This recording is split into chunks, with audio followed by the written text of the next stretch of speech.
تخمزنی به ماشین رئیس جمهوری تاجیکستان امام الرحمن در آلمان، تظاهرات مخالفان و لطوکوبی راننده سابق سفارت در برلین، بحث و کشاکش در شبکه‌های اجتماعی. این چی بود؟ اعتراض مقرری یا تحقیری تاجیکستان؟ موضوع امروزه گپ آزاد همین است و مهمانان ما عبدالله دولتوف، فعال مدنی و کارمند اکادمی خدمت دولتی تابع پرزیدنت روسیه، و فرهاد اودینایف، مخالف و حامی حقوق پناهندگان در آلمان. خوش آمدید به برنامه ما و سلام و سپاس از شما بینندگان گرامی که ما را همراهی میکنید. ضمناً ما نماینده های علاهیده حکومت تاجیکستان را برای صحبت به این برنامه دعوت کردیم ولی راضی نشدند و شرکت نکردند. و محترم عبدالله دولتوف، در ابتدا از شما شروع میکنیم. به تظاهرات مخالفان در برلین و تخم زدن ها به ماشین رئیس جمهور چی نظر دارید؟ مرحبا. با عرض سلام و احترام، اول قید کنم که خود تظاهر کردن یا دیگر کار کردن این اختیار هر یک شهروند است یا هر یک گروه است، چه در داخل چه در خارج.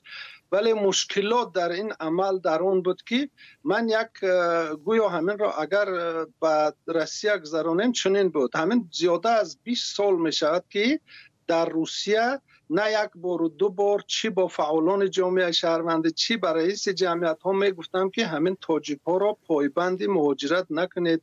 ما در اینجا چهره های شناخته داریم، نامزد و دکترهای علم، کارمندان ساحه قدرتی و دولتی و غیره داریم، از اونها بیشتر معرفی کنیم. ولی اونها نه، هر جای یک تاجیک افتاده را میدیدن میرفتن عکس نوار میگرفتن، اینترنت میگذاشتن و تا جای رساندن که واژه تاجیک همردیف یا سینونیمی واژه مهاجر شده است و ما نتیجه اش را امسال ها میبینیم که حاضر فقط تاجیک شکار است. هر کجایی که مهاجر هر ملتی که چی گناهی کرد اول تاجیکش میگویند و من همون عملیات تخم پرتوها را دیدم و همین به ذهنم اومد که نشود که همین هایی که حاضر بیشتر به اروپا کوچیدند از جمله از روسیه روند و اونجا همین تاجیک را تا عمق چاهی همین بدنامی کشند. اگر از تاجیکانی که در اروپا رفتن سالهای 90 و 2000 پرسید، اونها یک چهره های فرهنگی بودند که از تاجیک معرفی کردن میتونستند. میترسم که امروز با این عملهایشان همون تاجیکان را بدنام چنان کردند که در روسیه کرده بودند چنان نکنند. یعنی شما گفتنی هستید که بد تخم زدن این بدنام کردن است؟ منظورتون همین است؟ منظورم همین است که چنین عملهای ناروا که در فرهنگ ما نیست، البته یک بسیار هم یک چیزی منفی، قابل قبول نیست. تشکر. محترم فرهاد اودینایف، شما به حرفای عبدالله دولتوف راضی هستید؟ چی نظر دارید؟ مرحبا. سلام و درود و بینندگان رادیو آزادی و برادر عبدالله و همچنین در استودیو شما. راست دیگر من اون حرفایی که دکتر میگویند من چندان راضی نیستم، چون در اروپا فرق از روسیه و تاجیکستان این فرهنگ یک چیزی عادی است. یعنی همین تخم زدن سیاستمداران، نمیدونم یا که حتی سیاستمداران اگر مدت پیش دیده باشن یک نفر همین پرزیدنت فرانسه را شپوت هم زد. در اینجا در اروپا این یک چیزی عادی است و از این ما باید هنگامه نسازیم، از این باید ما یک کاتاستروف نسازیم که این میتونه در آینده در سر مهاجران شود و فلان و فلان. این یک کاری عادی است که در اینجا اصلا کسی به اون توجه نکرد.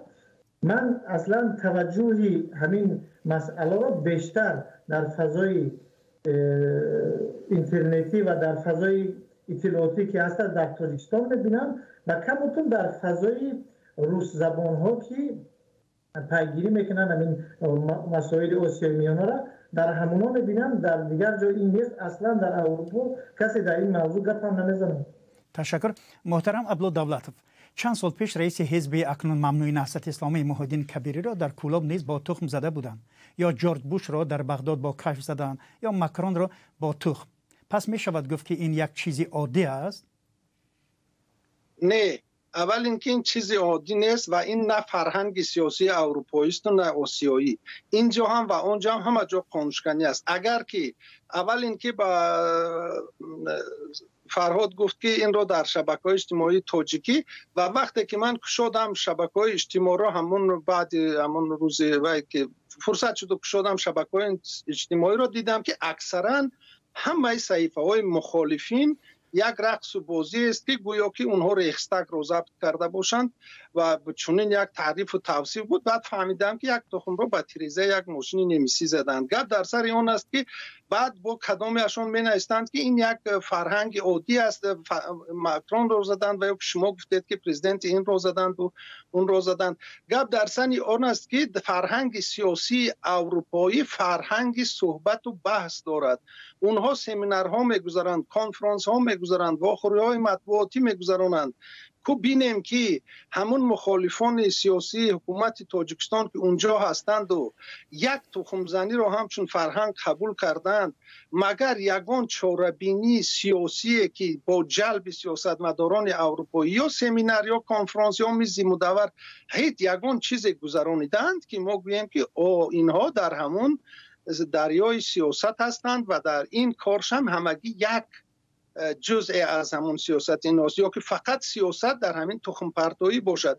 چرا ما آن چیزهای خوب را از سیاست آنها نگیریم و فقط چشم علا کنیم به یگان کار منفی، همچنانه که نسبت تاجیکان در روسیه کرده بودند میکنند. تشکر. جناب فرهاد، شما به همین حرفای عبدالله دولتوف چی میگویید؟ مرحبا. راستی بخشش باشد، شاید سبب تکنیکی بود، من نشنیدم که دکتر شما به همین حرفایی که عبدالله دولتوف گفتن چی نظر دارید؟ در اروپا فرهنگی سخن کردن، فرهنگی گپ زدن هست، فرهنگی سمینارها گذراندن هست. متاسفانه اکثر برادرای ما همون چیزی را میبینن که در شبکه‌های اجتماعی بیشتر در این فضا بیشتر سخن میرود و گپ میرود و اگر در اینجا اگر کدام چورابینی فرهنگی گذارد، کدام نمیدونم سمینار این چیزا گذارد، اصلا در شبکه‌های هم که مونن بینندش خیلی کم است. من چندین بارها همین تجربه کردم که اگر از کدام چورابینی یا از کدام واخوری هایی که در سطح دیپلمات ها یا در سطح اپوزیسیون تاجیک در نظر دارم با دیگران واخوری میکنند، اگر میگذارید بینندش خیلی کم است، خوانندش خیلی کم است.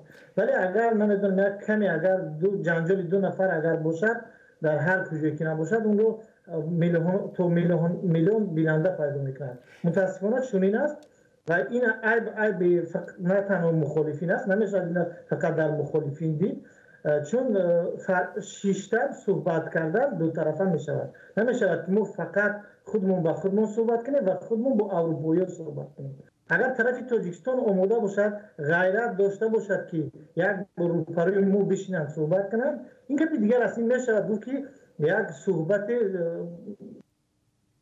اخلاقی در سطح پایانی هم که باشد یک صحبت انجام داده شد. ولی متاسفانه طرف حکومت همه رو ایگنور میکند، از همه نمود واخوری‌ها چی در سطح بالا است چی در سطح پایانیش میگریزند و باز این روز میان نمیدونم برادران تاجیک ما رو متهم به اون میکنن که اپوزیسیا فقط یک تخم‌شپی و خب همین چیزها رو فرهنگ کرده است. نه اینطور نیست. اون چیزی که شما میخواهید ببینید شما همون رو میبینید.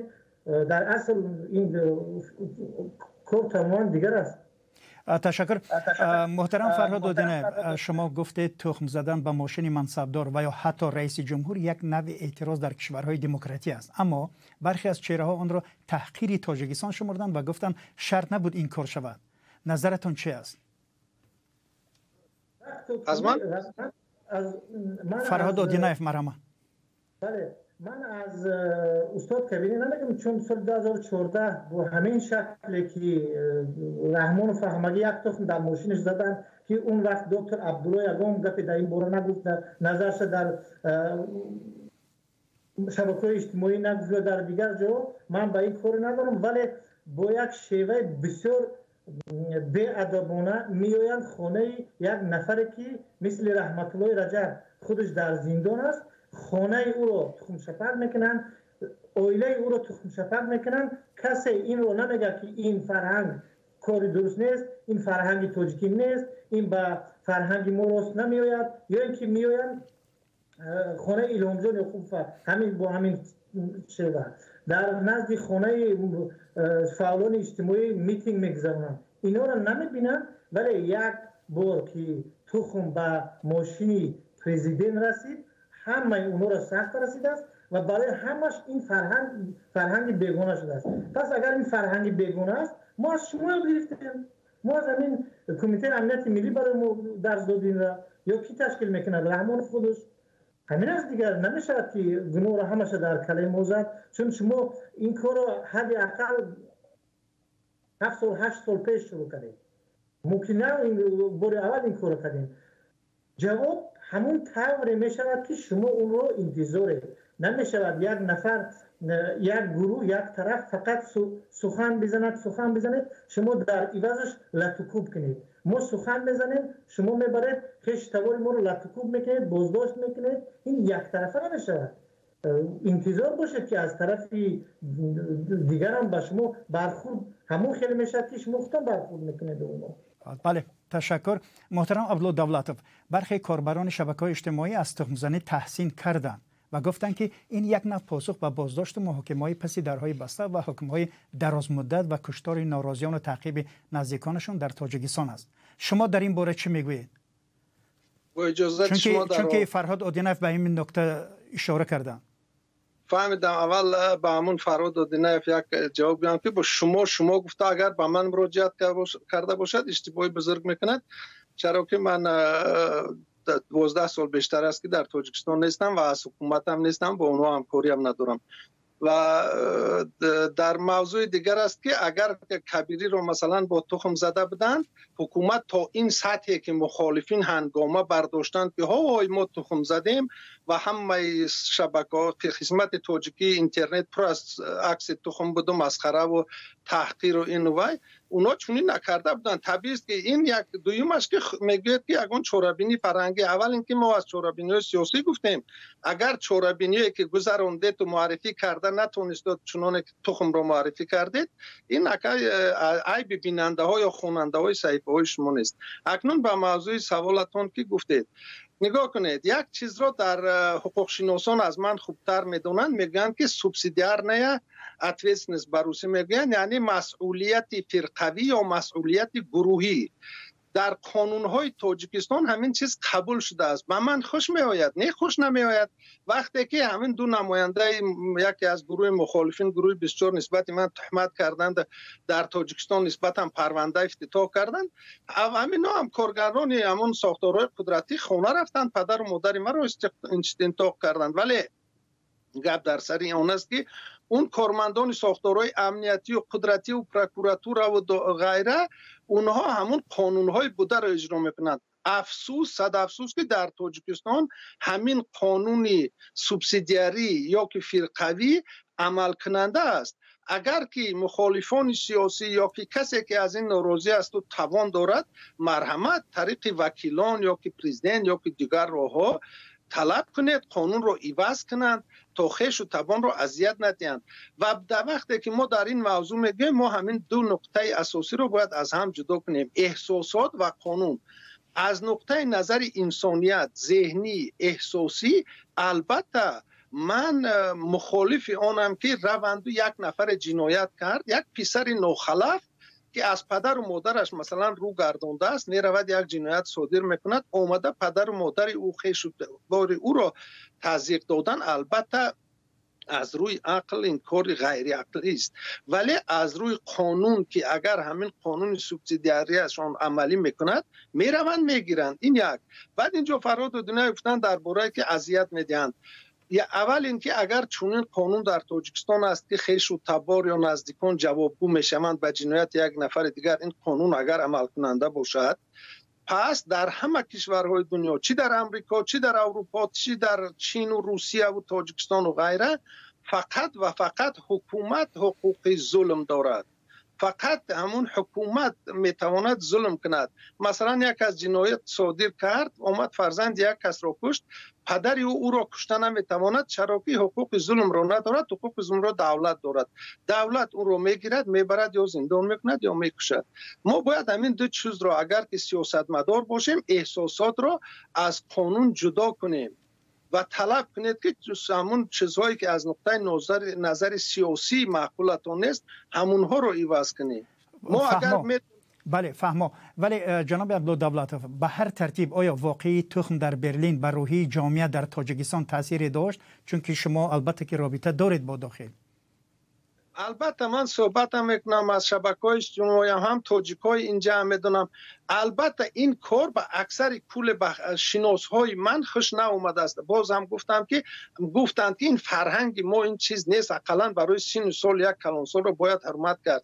و باید در همین مورد هم قید کنم که با چندین نفرانی که یک فقط حسن توجه داشتند به مخالفین، برابریتش، حاضر همین وقت چندین ماه و چندین بلکه 1-2 سال هم شده است که میگویند که ای بیا ما دیگر درباره اونا صحبت نکن. از چی سبب؟ از سبب آن که آنقدر حقارت و تحقیر و تهمت و بهتان در شبکه‌های اجتماعی میبارد که مردم از این گریزان شدند. این عملها، همین تخمزنی هم از همون قبیل عملهایی هست که در فرهنگ ما مکروه است. تشکر. جناب فرهاد، شما به همین مسئله چه نظر دارید؟ مرحمت. تشکر. من راست دیگر میخواستم که از دکتر یک خواهش کنم که در وقت صحبت به تحقیر رو نکنم، چون بنده که گفتید که از کدام ناخلفی که پدر و مادرش رو گردانده است و من تو این بسیار گپی سخت است، بخشش باشد این گفتم 100% درست است. کسی نیست از همین مخالفین، نمیدونم هر کسی نیست از در اروپا است، در کجا است، مخالف حکومت تاجیکستان است، یگان تای اون پدر و مادرش از اون رو گردوندگی نیست. این گپ شما غلط است، خواهش میکنم این گپای دغلا نگویید. یا دویمش این که اگر که یک نفر در تاجیکستان، در اروپا مخالف حکومت، شما که از قانون گفتید، منم از قانون میگم، کدام عملی را انجام داد، فرق ندارد اون با تخم زد یا یگان تظاهرات کرد، شما فقط قسمت تخم شد دیدید، قسمت تظاهرات را ندیدید، دیگر قسمتش را ندیدید، متاسفانه. خب شما، من یک کلمه را اینجا میارم که تمام بیننده های شما این کلمه رو بخونند، این کلمه رو در گوگل بزنند و ببینند که چی معنی دارد. یعنی که سیپن هفت این یک کلمه در یوریسپرودنس استفاده برده میشود که از حساب یک حکومت مخالفین خود رو به خاطر مخالفتش خش و تبای اون رو چیکار میکند؟ تعقیب میکند، زندان میکند، میکشد. این عمل رو فقط حکومت گیتلر کرده است، یعنی یک حکومت ناتسیستی از سال 40 تا 45 دوران جنگ بزرگ وطنی انجام داده است و حکومت تاجیکستان عین همین کار را رفتار میکند. من از تمام نهادهای قدرتی که اگر این ویدیو رو میبینن این کلمه رو بزنید، شما دارید جنایت بین المللی انجام میدید. یک نفر یک تخم زد، با یک تخم ماشینی رئیس جمهور رو زد، پرزیدنت شما رو، پیشوای شما رو، این معنی اون را ندارد که این جنایت است. اگر این جنایت میبود اون رو در اروپا بازداشت میکردن. باور کنید میده‌ترین جنایت در اروپا به توجه نمیموند، به همه توجه میکنن، حتی اون بچه رو بازداشت کردگی نیستن، چون این کار جنایت نیست. ولی شما دارید همه روزه جنایت صادر میکنید. از روز 29 شروع کرده تا دیروزه حد اقل برای ما دسترسی شد که ما بتوانیم با خشتوارشان صحبت کنیم که کیها رو بازداشت کردن. شما زیاده از 50 نفر رو بازداشت کردید، از کودک 1.5 ساله سر کرده تا مسفید 81 ساله. من حد اقل 3 موی سفید رو دیدم که از سینشون 80 بالا است. شما اون رو بازداشت کردید. او به پیش دوربین اون زیدی فرزند خودش گپ زد. زنی کودکدار، کودک میده‌دار رو برد 4 شبانه روز در بازداشتگاه به یگان اساس نگاه داشتید. این همش قانون ویران کنید. شما دارید هم قانونهای تاجیکستان رو ویران میکنید هم قانونهای بین المللی رو. جناب دولتوف، یعنی تخمزنی یک نوع مقدسی سیمای پرزیدنت را که پیشوا و حتی پادشاه مینامند پایین آورد، نظرتون چی است؟ نه هیچ، البته این هیچ تاثیر ندارد، غیر همون تیرزه را تخم‌آلود کردن هیچی ندارد. ولی باز این فرهاد دودینف شاید نمیفهمد، همین مشکلی تاجیک هم همین است که گپ دیگران رو نفهمیده در تحریف کردنش میخیزند و بعد سر میکنند، احساسات رو بالا میگذارند.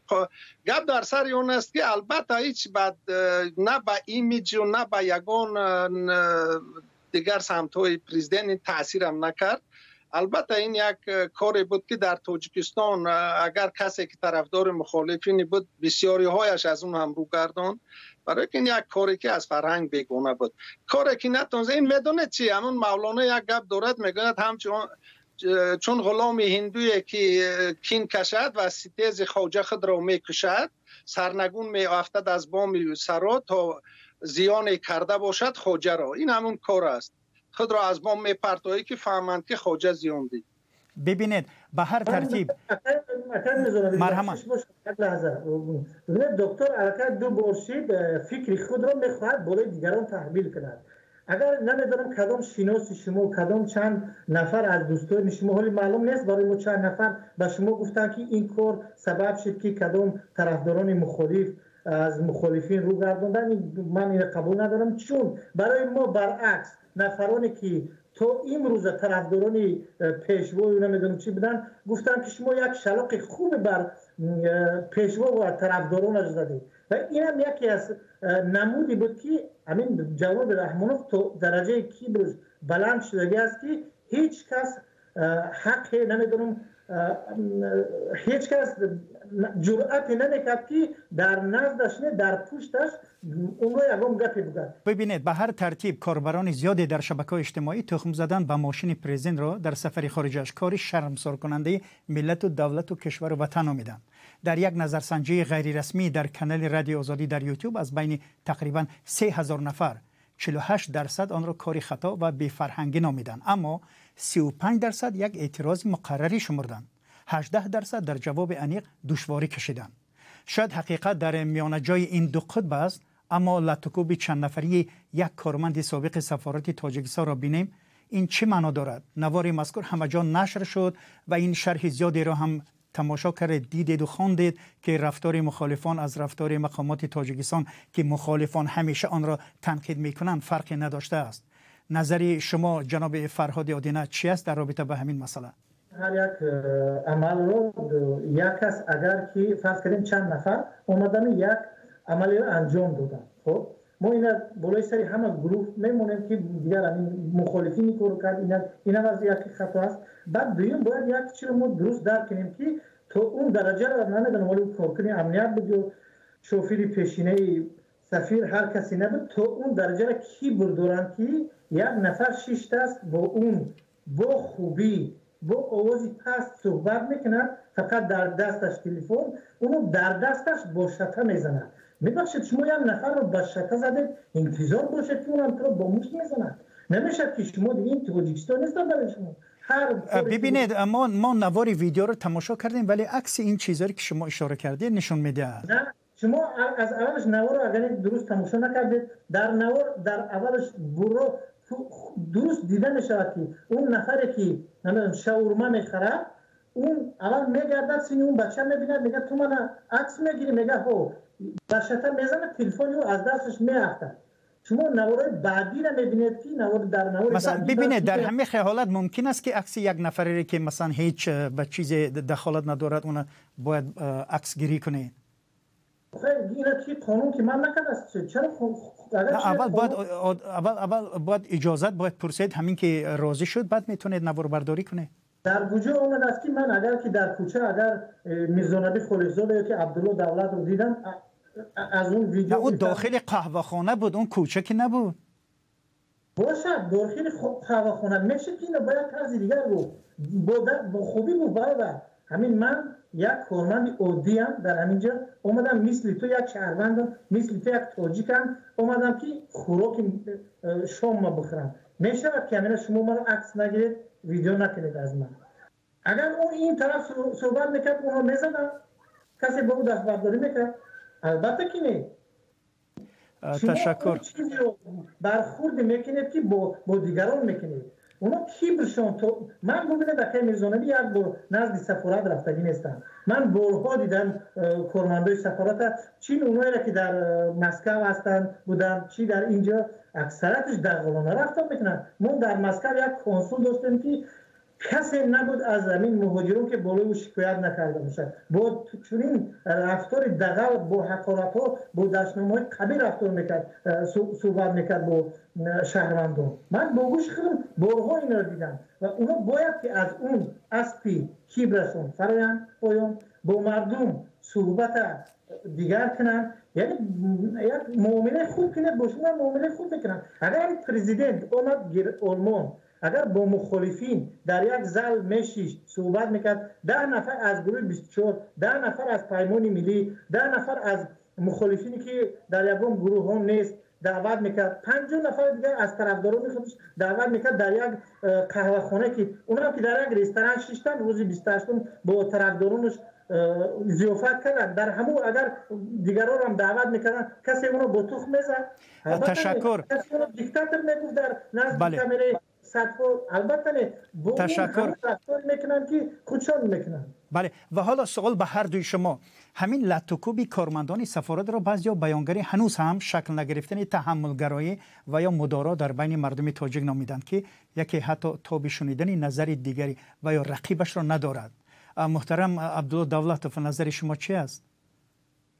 اول اینکه عکس گرفتن یا نوار گرفتن به اجازت شخص اون را رسانه‌ای کردن البته جنایت است، غیر بی‌ادبی این جنایت است و هر کس میتواند که طریق سیستم حسابی از خودش محافظت کنند. این یک. دوم که واقعا هم گفتم در آغاز هم گفتم با تکرار هم میگم که همین صحبت یا بحث های نه تنها سیاسی عموما فرهنگی و دیگر در ما نیست. امروز زمانی بود که تاجیکان واقعا هم مخالفان سیاسی داشتن. شما این شخصیت‌های رو به یاد بیارید مثل حاج اکبر تورجان زاده، طاهری عبدالجبار، اصل‌الدین صاحب نظر که اینها سیاستمدار بودند، آنها تحمل داشتند، آنها میتونستند که در اینها گردی موضوع صحبت میکردند. ولی امروز حالا چند بار این مصاحبه‌مان گفت که اول اینکه نمیدونم از چی باشد که فقط سوی من سنگ میزند و دوم اینکه گفتند که فقط همون تخم را دیدند و هر چی را که معرفی کردید انگامه‌جویی کردید همون را میبینند و در یک جا چه خیلی با شما صحبت کنند وقتی که میاد به اجازت مثلا عکس میگیرید ویدیو میکنید یا که تحقیر میکنید. این بار اول نبود، نوارهایشون هم چاپ شده بود، در ورشو هم چنین کرده بودند. وقتی که چنین معامله میشد البته هیچ کس نمیخواد که یک بحث جدی کند. مثلا ما هر باره که می در فیسبوک یگان موضوع رو اگر میبردارم و درباره اون میگم که صحبت کنیم تحقیر و حقارت آغاز میشد که تو اینطوری تو اونطوری تو تشکر. حالا از بس که وقتمون خیلی محدود است به پایان برنامه میرسیم و قبل از اون یک سوالی دارم به هر دوی شما که جناب دولتوف شما پرزیدنت تاجیکستان می بوده در چنین وضعی که قرار می گرفته چیکار میکرده؟ خدا نگه دارد که پرزیدنت نشوم. این شکوه تاج سلطانی که بیم جان در آن درجه است، کلاه دلکش است اما به ترک سر نمی ارزد. اول من در جای خودم جواب دیم، بعد اگر که می بودم من نمیدونم، من اول که به این روز شاید نمی رسوندم. جناب آدینایف شما چی میگویید؟ مرحمت. تشکر. از سبب که وقت کم است من با دکتر صاحب جواب نمیدم، چون من فقط یک نکته را اشاره میکنم که ببخشید دکتر صاحب وقتی که شما در هر یک نقطه که من صحبت میکنم به خود میکشید دیگر طبیعی است که شما میگید که شما از طرفداران حکومت نیستی، ولی در دمون یعنی دقیقه که ما صحبت داریم فقط کمبودیای طرف مخالفین نمیگید. یک بار نگفتید که حکومت هم فلان کمبودیا رو کرده است. شما بسیار درست قید کرده که پیشتر سیاستمداران خوبی بودن که میتونستن تحملگرا بودن و صحبت کردن میتونستن و بسیار باید درست درک کرد که اون وقت حکومتی هم بود که اون سیاستمداران خوب رو اجازه میداد، یعنی که شرایط میداد که اونا گپ زنن این حکومت این شرایط نمیده کی با اون گپ زنه. تشکر. ولی شما اگر پرزیدنت می بودید در همین حادثه که در آلمان شد چطور مناسبت میکردید؟ من اول میخوام که چخیلی که دکتر گفتن خدا نکند، من میگم خدا کند که دکتر پرزیدنت باشد، من باشم، یک نفر دیگر باشد پرزیدنت. چون اگر پرزیدنت عوض شونده باشد تا اون درجه که امروز حکومت تاجیکستان و مخصوصا جناب پرزیدنت اومده رسیده است به این حالت نمیرسد. و من همون برخوردی نمیکنم که برای مثال چند سال پیش کبیری کرده بود، رفت با پارلمان صحبت کرد و بیاید شما بگید که ما چی گناه کردیم. خب اگر که ما چی غلطی کردیم شما بگید که ما در فلان جا غلط کردیم. شما وقتی که نمیپرسید اون بچه که کوچه میبره شما رو با توخ میزند چی سبب شده است تو مرا با توخ میزنی، از کجا شما درک میکنید که چی گپ است. تشکر. و در همین جا به پایان برنامه میرسیم. مهمانان ما فعال مدنی عبدالله دولتوف، کارمند اکادمی خدمت دولتی روسیه، و فرهاد آدینایف، حامی حقوق پناهندگان در آلمان. سپاس از شما بینندگان عزیز برای همراهی. اگر سوال یا پیشنهاد دارید زیر برنامه بنویسید. من میرزا نبی خالقزاد بودم، برنامه رو پیش میبردم. ما منتظر تا دیدار در برنامه‌های دیگر. خدا نگهدار.